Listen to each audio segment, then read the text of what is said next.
আল্লাহ তাআলার কুদরতি পা জাহান্নামের ভেতরে ঢুকিয়ে দিবেন।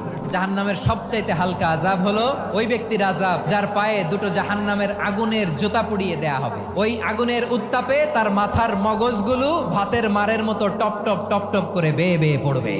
এইটা যদি সবচেয়ে লাইট পানিশমেন্ট হয়, সবচেয়ে হালকা পাতলা সহনীয় আযাব যদি হয়, তাহলে ভয়ঙ্কর তোমার আযাবের কি অবস্থা হবে? জাহান্নামের অবস্থা এত ভয়ঙ্কর হবে, জাহান্নামের ভেতরে লক্ষ লক্ষ কোটি কোটি কাফির মুশরিককে দেওয়ার পরেও জাহান্নাম বলবে হালমিম মাজিদ, আরো আছে নাকি, আরো দাও, আমার ক্ষুধা নিবারণ হয় নাই। জাহান্নামে তো উত্তপ্ত হবে, জ্বলন্ত হবে, ভয়ঙ্কর হবে। জাহান্নামের এক অংশ আরেক অংশকে খেয়ে ফেলবে। আল্লাহু আকবার।